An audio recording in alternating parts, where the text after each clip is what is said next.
Shalom semuanya. Shalom. Pertama-tama saya mengucapkan terima kasih ya, it's an honor for me to be here di invite untuk merayakan ulang tahun yang ke-7. Terima kasih untuk all the leadership di IGF Christians. Perkenalkan lagi, nama saya Simon dari Wellington. Saya datang ke New Zealand, terutama ke Wellington 10 tahun yang lalu ya. Dan ya pertama kali kita mengenal, saya mengenal Mas Denny, ya itu ulang tahunnya mirip-mirip ya, beda sehari. Kemudian istri saya dan istrinya juga ulang tahunnya sama, jadi ada kemiripan kayaknya. Oke. Sekali lagi saya mengucapkan happy anniversary untuk IGF Christians yang ke-7.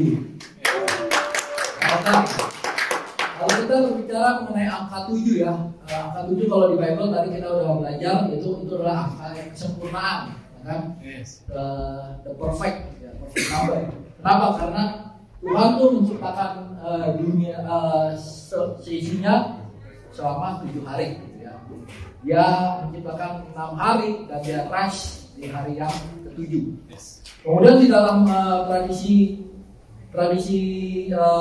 bangsa Yahudi juga angka 7 itu signifikan untuk orang-orang Yahudi. Dan ketika kalau kita belajar, ketika orang Yahudi berapa kali kita mau mesti memaafkan orang, ya.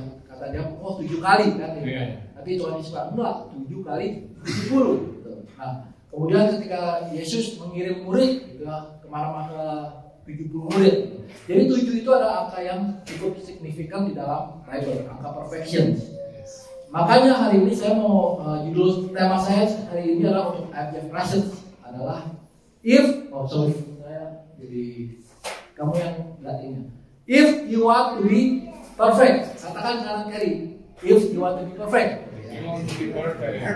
If you want to be perfect, then listen to this ya. Nah, perikop yang saya mau bawakan hari ini adalah dari Matius 19 ayat 16 sampai 26. Mungkin bagi kita semua ini adalah suatu perikop yang sudah tidak asing lagi ya, mengenai orang kaya yang bisa masuk dalam kerajaan. Mari saya membacakan adalah ada seorang datang kepada Yesus dan berkata, "Guru, perbuatan baik apakah yang harus kuperbuat untuk memperoleh hidup yang kekal?" Jawab Yesus, "Apakah sebabnya engkau bertanya kepadaku tentang apa yang baik? Hanya satu yang baik. Tetapi jika engkau ingin masuk ke dalam hidup, turutilah segala perintah Allah." Nah, kalau saya membaca ini biasanya saya membaca dalam paralel, di mana dikatakan kalau di Matius ya dikatakan ini adalah hanya ada seorang gitu ya. Tapi kalau kita membaca dalam ayat di kitab Lukas dikatakan adalah ada seorang pemimpin. Yaitu dia adalah seorang religious leader, seorang adalah pemimpin agama, ya, religious leader. Jadi kita tahu nih, berarti dia bukan seorang biasa-biasa aja, dia adalah seorang yang religious leader. Dan kemudian kalau kita baca di dalam kitab Markus dikatakan lagi bahwa ketika orang itu datang, dia datang sambil berlutut, gitu ya. Pada waktu Yesus berangkat untuk meneruskan perjalanannya, datanglah seorang berlari-lari mendapatkan dia dan sambil bertelut di hadapannya dia bertanya. Kalau dalam bahasa Inggrisnya adalah a man came running up to him, knelt down. So kita tahu sekarang dari tiga ini ya, orang ini datang adalah seorang pemimpin agama. Tapi dia datang kemudian dia langsung menemui Yesus berlari-lari berlutut gitu ya. Seakan-akan dia bertanya, "Tuhan, perbuatan apa yang harus saya lakukan supaya saya bisa masuk dalam kerajaan surga?" Istilahnya kan gitu ya. Nah, kalau saya kembali lagi ke ayat Matius tadi, biar kita lanjut dulu ya. Dikatakan adalah dia bertanya, perbuatan apa yang harus dilakukan untuk bisa masuk ke dalam kerajaan surga? Lalu Tuhan Yesus menjawab di ayat yang ke-18. Kata orang itu kepadanya, ayat yang ke-17 kan dia bilang, keep the commandments. Yang ini ya, keep the commandments ya. Turutilah segala perintah Allah. Kemudian lanjut di ayat ke-18, kata orang itu kepadanya, perintah yang mana? Gitu ya. Kata Yesus, jangan membunuh, jangan berzina, jangan mencuri, jangan mengucapkan saksi dusta, hormatilah ayah dan ibumu, dan kasihilah sesamamu manusia seperti dirimu sendiri. Kata orang muda itu kepadanya, semuanya itu telah kuturuti, apalagi yang kurang. Nah, kalau kita melihat dalam konteks ini aja, Yesus itu sebenarnya sudah tahu orang ini itu seperti apa. Makanya dia bilang kepada orang muda ini, Yesus berkata perintah-perintah yang sifatnya horizontal. Kita tahu ya kalau di hukum itu ada yang vertikal, yaitu 1 sampai 3, yaitu hormatilah Tuhan Allahmu sekalian menyebut itu adalah yang vertikal. Dan ini adalah yang horizontal. Yesus tahu sebenarnya ketika orang yang datang, orang itu memang sudah melakukan. Tapi ada satu hukum yang tidak ada di sini, yang horizontal, yaitu yang ke-10. Jangan mengingini harta sesamamu. Itu tidak disebut oleh Yesus karena dia tahu ini orang sebenarnya orang serakah. Kan disebut ke beberapa yang sudah dia lakukan. Makanya dia bilang apalagi yang kurang, seakan-akan orang ini orang yang sombong. Udah kok apalagi gitu ya. Nah, kemudian Yesus mengatakan kepada dia, kata Yesus kepadanya, jikalau kau hendak sempurna, katakan kanan kiri, jikalau kau hendak sempurna, pergilah, jualah segala milikmu dan berikanlah itu kepada orang miskin, maka engkau akan beroleh harta di sorga. Kemudian datanglah kemari dan ikutlah aku. Kemudian ketika orang itu mendengar perkataan itu, maka pergilah ia dengan sedih sebab banyak hartanya. Nah, jikalau kau hendak sempurna, maka jualah harta milikmu ya. Nah, apakah itu yang Yesus maksud kepada kita semua? Bahwa kita semua harus sekarang jual harta milik kita dan berikan kepada orang miskin? Enggak, ya. Bahwa kadang-kadang kita harus belajar sesuai dengan konteks yang pada hari ini. Apa yang kita maksud dengan yang kata perfect, kata sempurna ini? Kalau bagi orang-orang duniawi, gitu ya, mungkin kata sempurna adalah mungkin flawless, ya. Wah. Tapi sempurna itu juga bisa penafsirannya berbeda-beda. Apa yang saya maksud sempurna belum tentu dapat sempurna oleh Pastor Denny. Benar? Misalkan buat saya penampilan saya ini buat saya sempurna gitu ya. Tapi mungkin Pastor bilang, malah itu kurang gitu ya. Nah, itu adalah sesuatu yang sifatnya dilihat dari sisi mana gitu. Buat saya mungkin perasaan muslim tadi sempurna. Cuman mungkin untuk beberapa tim masih ada kurang dikit gitu ya. Nah, itu adalah sesuatu yang bisa sifatnya dilihat dari mana. Namun kalau kita lihat dari pandangan sisi spiritual, sempurna itu adalah dari kata teleos. Teleos artinya adalah wanting nothing necessary to completeness. Artinya adalah nggak mau apa-apa, gue udah cukup gitu ya. Wanting nothing, katakan kanan kiri, wanting nothing. Wanting nothing. Apakah kita pernah bisa merasakan wanting nothing? Saya rasa impossible ya. Kita hidup di dunia ini, saya rasa semua orang masih kepengen sesuatu, benar? Meskipun kita udah punya, contoh kita udah punya mobil, pengen lagi nih mobil listrik gitu ya. Udah punya rumah satu, pengen lagi rumah yang kedua. Udah punya istri satu, hati-hati ya. Nah, hati-hati. Nah, itu adalah teleos, wanting nothing, di mana state itu nggak mungkin kita bisa achieve, karena kita adalah manusia yang berdosa, ya kan? Kita nggak pernah akan bisa achieve state ini. Hanya Tuhan lah. Makanya tadi dikatakan adalah mengapa kamu, Yesus berkata, mengapa kamu mengatakan saya baik? Gitu. Hanya Allah lah yang baik, gitu ya. Nah, itu. Nah, Tuhan itu itu yang dikatakan oleh ini. Hanya satu yang baik, yaitu Bapa di surga. Nah, tetapi Bapa di surga ingin kita semua menjadi sempurna, seperti Dia juga sempurna. Dikatakan karena itu haruslah kamu sempurna, sama seperti Bapamu yang di surga adalah sempurna. Oke? So, tapi kita tahu ya kalau kesempurnaan itu tidak bisa dicapai di sini. Saya mau katakan bahwa tidak ada orang yang sempurna, tidak ada pendeta yang sempurna, benar? Tidak ada orang tua yang sempurna, tidak ada pasangan yang sempurna. Kata yang udah punya pasangan kata tidak ada pasangan yang sempurna. Gitu ya. Nah, nggak ada gereja yang sempurna, benar? Kalau mau mencari gereja yang sempurna nanti kalau sudah di surga, ya kan?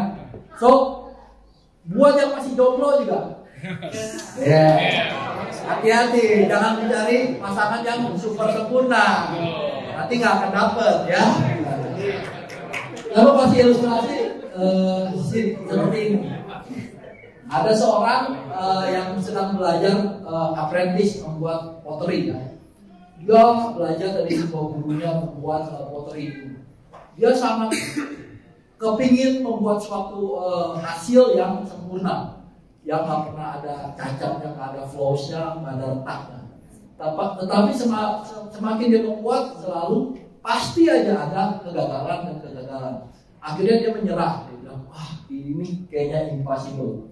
Akhirnya dia bertanya kepada masternya, dia bilang, guru, kenapa saya nggak bisa membuat pot yang sempurna gitu. Kemudian gurunya tersenyum dan dia membawa murid ini ke dia punya simpanan pot-pot yang dianggap sempurna oleh para murid gitu ya. Dan ketika dia bilang, coba ambil pot itu gitu. Kamu lihatlah. Jadi ketika pot itu dilihat, wah sempurna banget, bilang hebat banget kamu guru gitu. Ajar dong. Terus kata guru bilang, coba lihat bawahnya gitu ya. Ketika dia lihat bawahnya, dia terkaget. Loh, kok ada cacatnya gitu ya.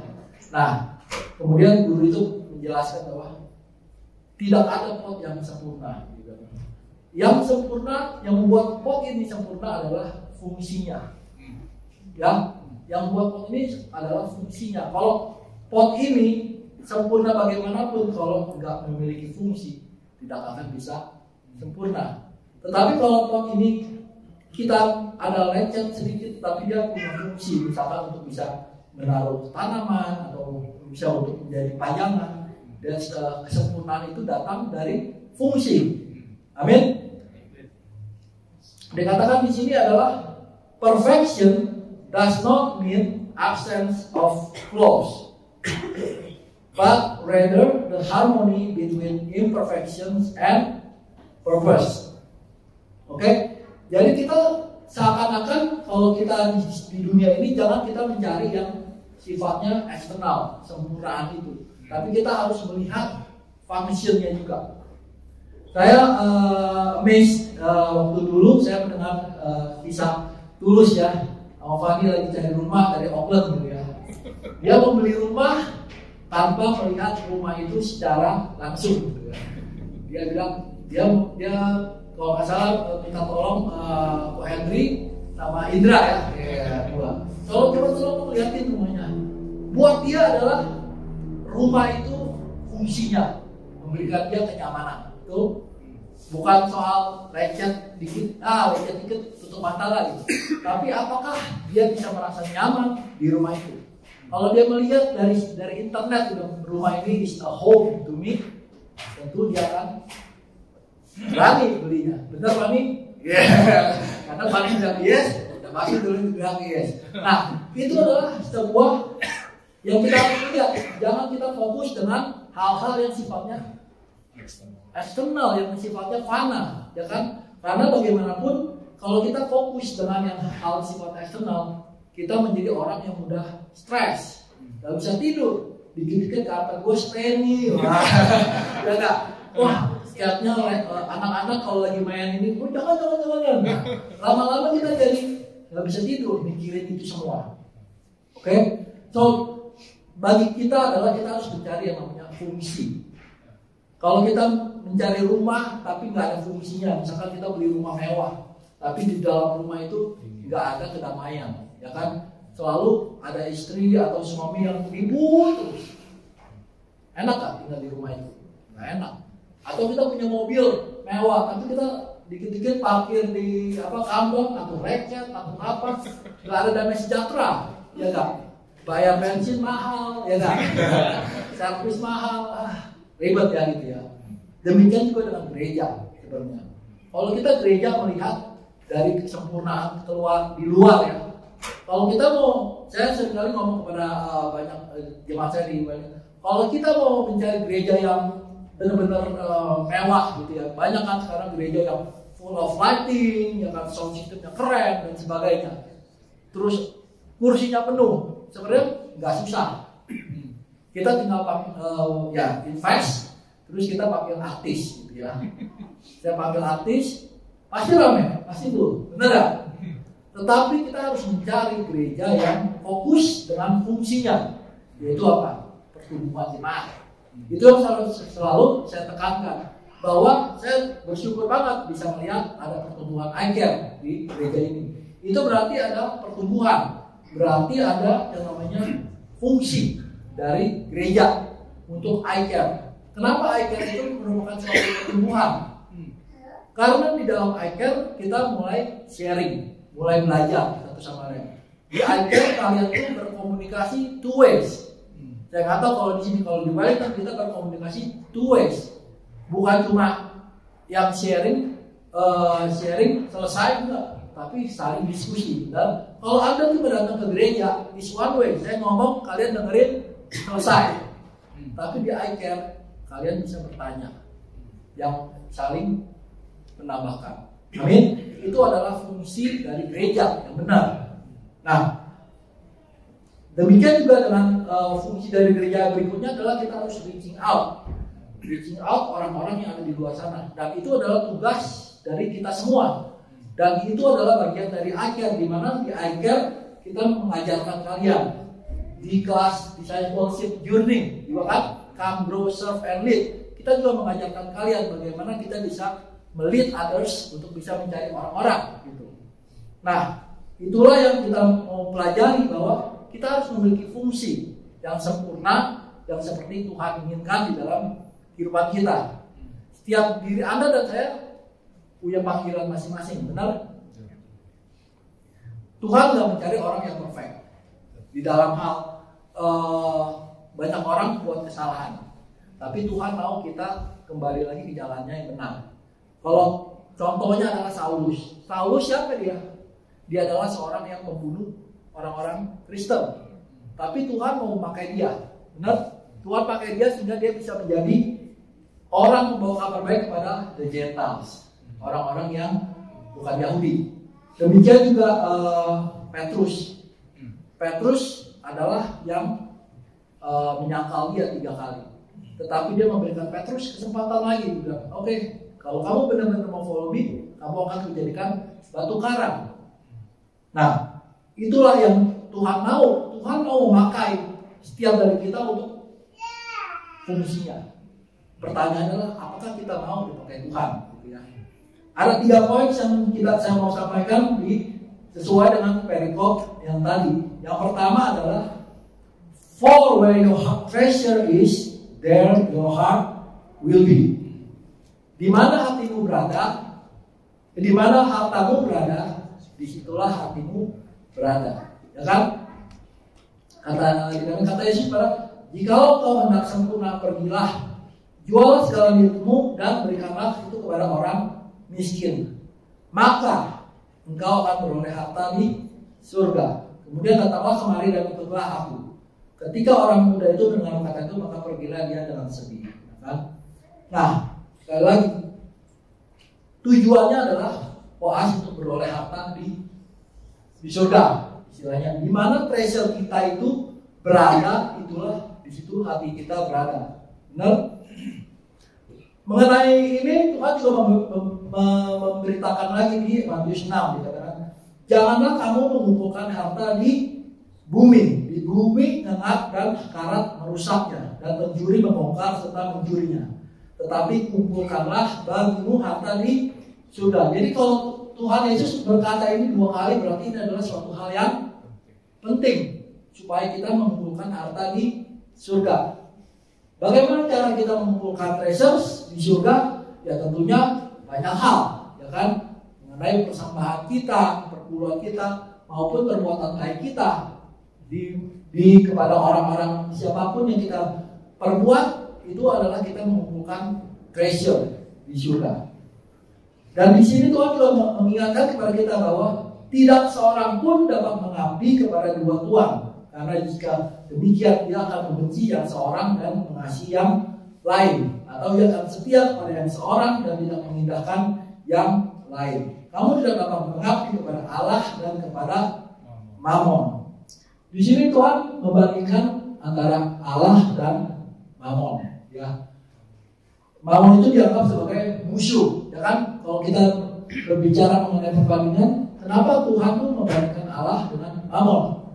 Bukankah selalu Allah, kenapa Tuhan membandingkan Allah dengan iblis? Ya. Kalau misalkan kita di dalam ruangan, Anda di dalam sebuah ruangan, gitu ya, Anda didatangi iblis, pilih mana Anda didatangi iblis atau Anda didatangi duit? Tentu kita pilih didatangi duit, betul? Kalau didatangi iblis, kita langsung lari kepada Tuhan. Kita panggil nama Tuhan Yesus kencang-kencang, ya kan? Tuhan Yesus, oh, gitu ya. Tapi begitu kita didatangi duit, kita udah hilang dari gereja, ya. Wah, gitu. Nah, di sini dikatakan where your heart is today. Ini adalah sesuatu yang penting karena kita mungkin hidup di dunia ini, tetapi kita harus punya pandangan kita kepada heaven, di mana kita nanti akan tinggal selamanya. Benar? Di dunia ini adalah sementara. Tempat kita hanya paling berapa sih? 70-80 tahun umur kita. Tapi kita kenapa fokus pada dunia ini, bekerja sangat kencang, sedangkan kita tak pernah memikirkan what's next ketika kita di kehidupan kita di surga, gitu ya. Saya kasih ilustrasi adalah begini. Ketika kita kan semua di sini semua sampai di New Zealand, ya. Saya nggak tahu, mungkin ada yang kesini karena belajar atau karena ini dapat presiden. Kalau saya kesini 2012, saya apply skill migrant. Ya. Ketika saya mulai apply skill migrant, sebenarnya istri saya bilang, yuk kita pindah yuk ke New Zealand, gitu ya. Oke, saya bilang kepada dia, saya akan memulai yang namanya proses submit skill migrant. Tapi saya bilang kepada dia, tapi begitu saya submit, tidak ada kata no, gitu ya. Kalau kita dapat, kita berangkat. Oke, gitu ya. Nah, ketika saya mulai submit aja, saya mulai berpikir tentang New Zealand. Benar? Saya nggak tahu Anda, tapi kalau buat saya, ketika saya sudah mulai submit, saya sudah stop yang namanya melakukan pembelian barang-barang di Indonesia. Gitu. Bahkan anak saya aja di bulan Juli saya tidak daftarin sekolah, gitu ya. Karena pada waktu itu dia sudah kelas TK, mau masuk SD. Dan ketika waktu itu mau masuk SD, kita disuruh bayar namanya uang pangkal. Waktu itu cukup mahal, 15 juta. Jadi saya berpikir, buat apa saya bayar uang pangkal kalau saya nantinya mau ke New Zealand? Saya akan waste itu 15 juta. Jadi saya punya faith, gitu. Enggak, saya nggak akan bayar uang pangkal. Juga saya nggak mungkin akan beli mebel atau beli barang-barang lain, karena tujuan saya adalah ke New Zealand. So I stop investing everything about in Indonesia, benar? Karena saya berpikir tentang New Zealand. Kemudian saya mulai mencari-cari bagaimana kehidupan di Auckland, kehidupan di Wellington, bagaimana harga rumah di sana. Karena apa? My treasure is in New Zealand. Demikian juga kita. Where is your treasure now? Apakah kita masih memikirkan di sini karena kita hidup di sini, atau one day you will live in heaven? Start thinking about life in heaven, gitu. Mungkin kebanyakan dari kita nggak terlalu banyak berpikir soal itu karena kita nggak menganggap wah heaven will be great, gitu ya. Tetapi pernah nggak kita berpikir ya, kita sebenarnya akan hidup in eternity. Di sini kita cuma 70 tahun ya. Kita ntar live in eternity with Jesus in heaven. Kalau kita saat ini aja nggak suka memiliki relationship dengan Yesus gitu ya. Imagine what I'm going to do in eternity with Jesus. I think life is going to be hell. Meskipun kamu berasa apa, kalau kita di sini aja nggak punya kesenangan untuk bergaul dengan Yesus. Dan Yesus juga nggak mau masukin orang yang nggak suka sama dia. Ya kan, di sini aja lo nggak suka, bagaimana eternity? Okay, so we need to start thinking about the heaven. Amin. Itu poinnya. Dan ketika saya kemarin kembali pulang ke Indonesia, saya udah melihat lagi barang-barang saya yang sebelum saya nggak sempat bawa, udah nggak ada artinya, ya kan? Bahkan beberapa sudah rusak, gitu, sudah dimakan rayap. Makanya saya baru teringat dengan ayat ini dikatakan bahwa apalagi kalau kita sudah dying, udah mau meninggal, gitu, kita baru mulai memikirkan mengenai kehidupan kita di surga. It's too late, gitu ya. Ayat ini, though you hoard up wealth, gold is nothing but dust to a dying man. Katakan ini 1, 2, dan 3. Though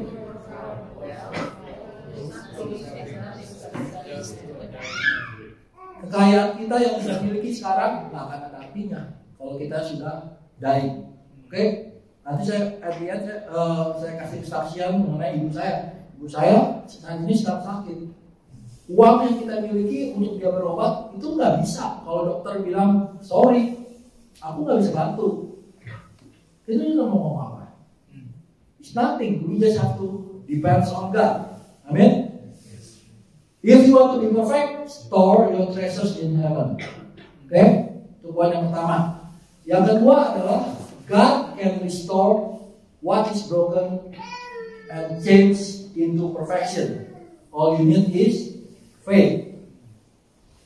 Dikatakan di sini adalah ada seorang pemimpin yang bertanya kepada Yesus, guru yang baik, apa yang harus aku perbuat? Nah, inilah yang menjadi mindset dari orang ini. Apa yang harus aku perbuat? Ya kan? Kemudian kalau kita baca di ayat yang 23, Yesus berkata kepada muridnya adalah, aku berkata kepadamu sesungguhnya sukar sekali bagi orang kaya untuk masuk ke dalam kerajaan surga. Sebab sekali lagi aku berkata kepadamu, lebih mudah seekor unta masuk melalui lubang jarum daripada seorang kaya masuk ke dalam kerajaan Allah. Lalu ayat 25, ketika murid-murid mendengar itu sangat gemparlah mereka dan berkata, jika demikian siapakah yang dapat diselamatkan? Yesus memandang mereka dan berkata, bagi manusia hal ini tidak mungkin, tetapi bagi Allah segala sesuatu mungkin. Siapa yang kaya di sini? Kenapa Yesus di sini bilang orang kaya suka masuk dalam surga? Ya kan? Kita harus mengerti bahwa Yesus itu sebenarnya nggak benci sama orang kaya, enggak. Kalau kita dalam Bible itu banyak orang-orang yang diberikan Tuhan yang kaya, bahkan kekayaannya melebihi kekayaan orang-orang satu dunia. Bill Gates juga kalah dengan Salomo ini, ya kan? Juga Abraham kaya banget. Mereka itu diberikan kekayaan oleh Tuhan. Salomo, ya kan? Ketika dia tanya, kamu mau minta apa? Minta aja. Salomo cuma, enggak, saya minta hikmat. Orang, oh bagus, kamu minta hikmat. Segala kekayaan, umur panjang aku berikan kepadamu. Itulah yang Tuhan mau melihat, hati, gitu ya. Nah, kenapa Yesus berkata di sini orang kaya suka masuk dalam kerajaan surga? Karena orang kaya itu cenderung mengandalkan kemampuan sendiri. Oke? Orang kaya itu biasanya karena dia bisa melakukan semua, dia bilang, oh apa yang bisa gue lakukan? Oh, gue bisa bayar ini. Kalau lagi susah, gue bisa kerjain ini dengan kemampuan dia sendiri, keuangan dia sendiri. Benar? Coba kalau orang miskin lagi susah, ya udah paling cuma pasrah dan berdoa kepada Tuhan. Nah, inilah yang kenapa Tuhan Yesus berkata bahwa orang kaya sukar masuk ke dalam surga karena dia mau semua orang untuk bersandar kepada Tuhan.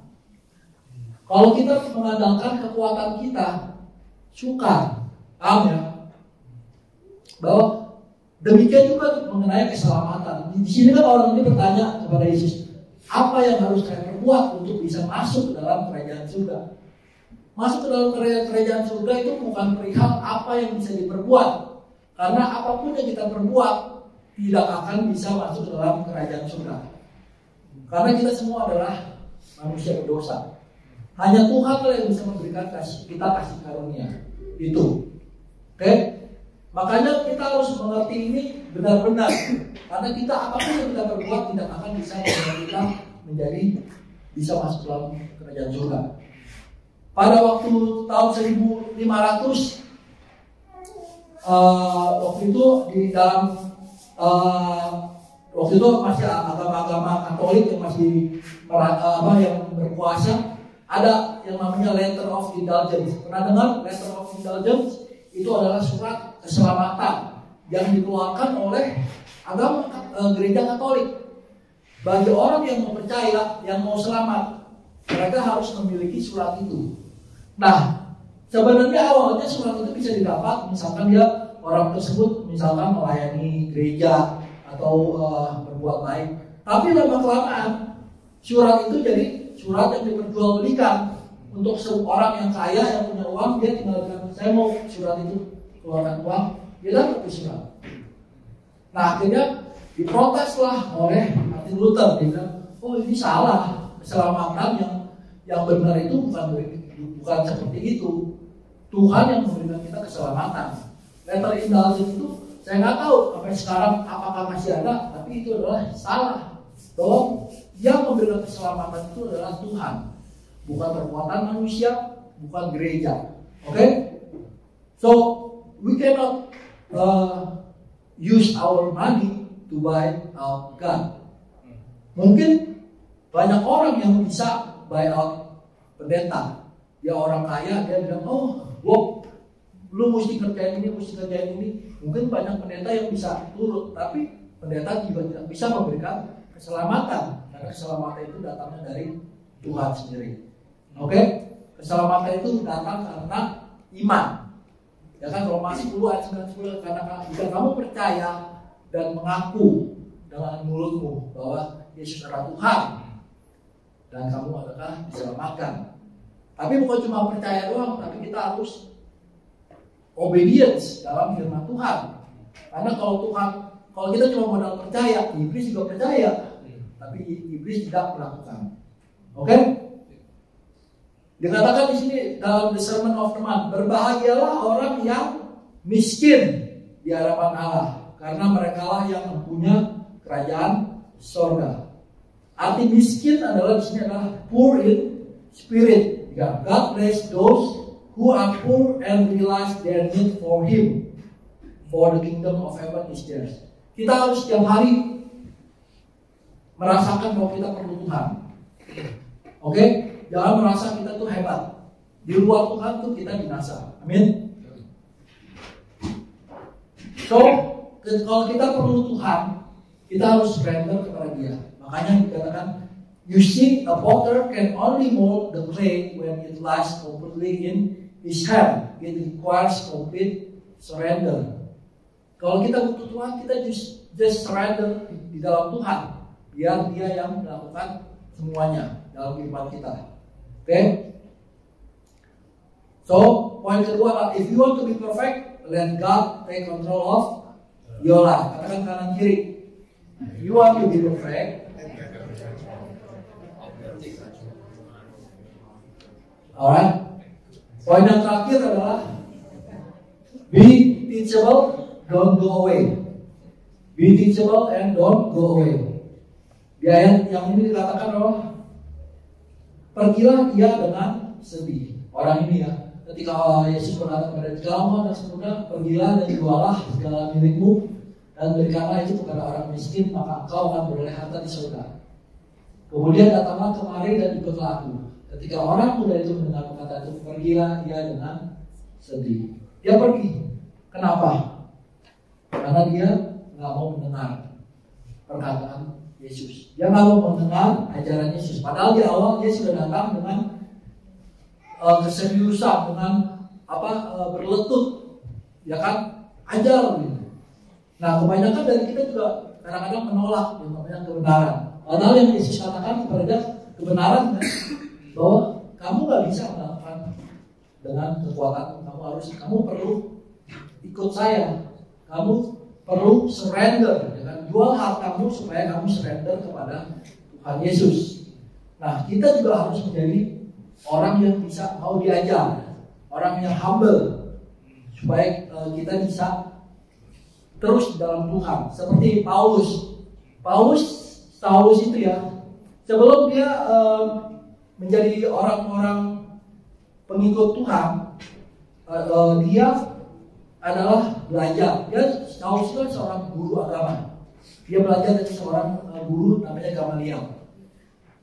Nah, ketika dia kemudian dibutakan oleh Tuhan dan akhirnya disembuhkan oleh Ananias, dan dia dibawa Barnabas untuk bertemu para murid-muridnya, dia kemudian belajar kepada para murid. Bayangkan, Saulus ini adalah seorang guru agama, tapi dia harus belajar kepada murid-murid Yesus yang notabene adalah nelayan. Ya kan? Siapa nelayan itu waktu zaman itu adalah sangat hina istilahnya. Seorang guru agama harus belajar kembali kepada nelayan istilahnya. Tetapi Saulus melakukan itu karena dia seorang yang humble. Oke? Dikatakan di sini adalah karena aku adalah yang paling hina dari semua rasul, bahkan tidak layak disebut rasul, sebab aku telah menganiaya jemaat Allah. Ini Saulus katakan, aku adalah orang yang paling hina di antara semua rasul. Nah, kita harus menjadi humble seperti Paulus juga, bahwa kadang-kadang kita di dalam kehidupan kita harus terus mau belajar. Meskipun kita sudah memiliki pengetahuan, tetap kita harus mau belajar dan belajar terus.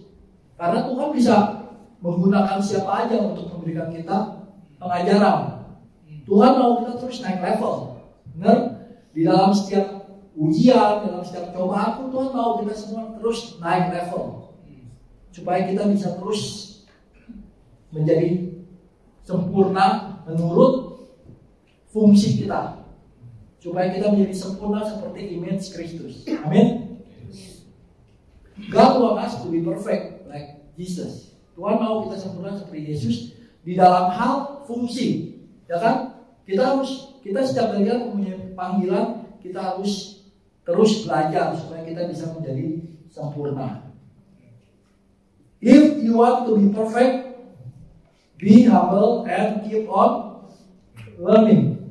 Karena kanan kiri, if you want to be perfect, be humble and keep on learning. Itu poin yang ketiga adalah kita harus terus belajar. Di dalam gereja, di dalam iCare kita belajar terus. Oke? Kehidupan kita, tim PS boleh maju. Kehidupan kita di dunia ini sementara. Oke?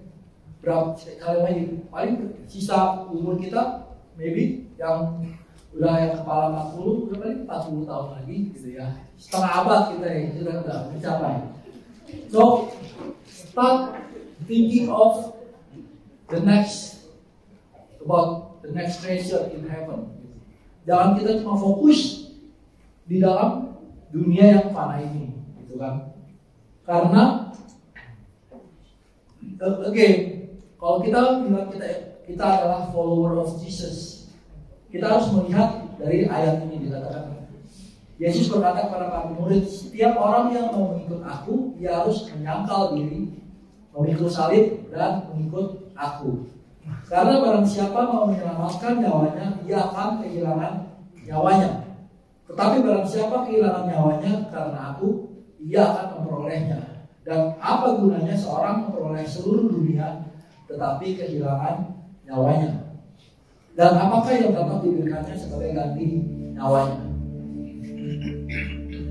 Kalau kita menganggap Tuhan itu ada, kalau kita benar-benar mau ikut Tuhan Yesus, maka kita harus mulai fokus our mind on Jesus, bukan kepada dunia ini lagi. Tentu ini adalah sebuah proses yang tak mudah, sebuah proses yang harus kita pelajari terus-menerus, karena kita semua adalah dilahirkan sebagai bayi rohani. Tapi kita harus belajar untuk bisa menjadi dewasa, semakin dewasa, sampai kita mencapai kesempurnaan seperti mature dan seperti Yesus. Saya mau memberikan kesaksian bahwa ketika kita mengikut Yesus, kita harus melakukannya dengan sungguh-sungguh. Ya. Ketika saya 2 bulan lalu saya pulang ke Indonesia kan, karena ibu saya sakit, dia menderita stroke gitu ya. Kemudian saya menjaga dia, ada seorang sepupu saya, dia bukan orang believer gitu ya, dia orang Buddhis gitu, tapi dia percaya ada suhu. Jadi dia berkata kepada saya, dia bilang dia berkonsultasi dengan suhu dia gitu. Saya berkonsultasi dengan suhu saya, gitu. Sepertinya rumahmu tuh ada isinya gitu. Oke. Terus mama kamu juga sebenarnya kayak ada yang ngikutin. Terus bilang, kamu mau nggak? Kata suhu saya, dia bisa melepaskan secara remote. Waduh, gitu. Kayak kerjaan aja bisa remote gitu. Emang IT doang ya. Lu hebat juga nih. Kamu nggak perlu do anything. Kamu nggak perlu ngapa-ngapain. All you do is just say yes. You say yes now, my master will lepas it. Apalah gitu ya. Saya bilang, wow, gitu ya. Kalau saya bukan ikut Tuhan sungguh-sungguh, saya akan dengan mudah bilang, please, tolong deh, apa aja deh silakan deh. Yang penting ibu saya sembuh. Yang penting rumah saya bersih, gitu ya. Yang penting saya bahagia. Bener gak? Bisa, saya tinggal bilang. Tapi pas dia menawarkan itu, saya mulai berpikir, wah, ini terjadi iblis. Iblis itu kan sebenarnya sama menipu ya. Ketika dia menipu Adam dan Hawa, dia bilang, siapakah master dari orang ini? Bukankah Yesus saya lebih besar dari kuasa apapun? Yesus adalah raja di atas segala raja. Mengapa saya sudah ikut Yesus? Saya mau minta orang seperti master ini untuk melepaskan sesuatu gitu. Dan siapa yang dia lepaskan gitu. Saya punya lebih kuasa gitu. Nah, inilah kita yang harus belajar di dalam hidup kita. Jangan kita menjadi karena kesesakan atau karena masalah yang kita hadapi, kita menjadi pergi dengan sedih. Amin. Yes. Kita untuk Yesus, kita harus following full. Mari kita tutup dengan doa. Bapak, kami mengucap syukur Tuhan, kalau hari ini kami belajar Tuhan di hari ulang tahun dan ini Tuhan, supaya kita bisa menjadi perfect ya Bapak. Ya Tuhan, mungkin kita semua adalah bukan orang-orang yang perfect ya Tuhan. Kita memiliki kesalahan kami masing-masing ya Tuhan. Kita adalah orang yang berdosa ya Tuhan. Tapi ajar kami ya Tuhan untuk bisa menjadi sempurna di dalam fungsi kami ya Tuhan, di dalam setiap panggilan kami ya Tuhan sebagai anak-Mu ya Tuhan. Ajar kami Tuhan untuk bisa menjadi sempurna seperti Engkau ya Tuhan dalam setiap karakter kami ya Tuhan. Ajar kami untuk terus bisa belajar ya Tuhan, bisa memaafkan orang ya Tuhan. Ajar kami ya Tuhan untuk bisa store our treasure ya Tuhan in heaven ya Tuhan. Ajar kami Tuhan untuk bisa humble ya Tuhan, and keep on learning ya Tuhan. Ajar kami untuk bisa surrender everything into your hand ya Tuhan. Pada keselamatan kami ya Tuhan, apapun yang kami dapatkan di dunia ini ya Tuhan, semua hanya dari Engkau ya Tuhan. Ajar kami bisa mengerti semuanya ya Tuhan. Kami mau serahkan ya Bapa semuanya ke dalam tangan-Mu ya Tuhan. Dalam nama Yesus kami berdoa. Amin.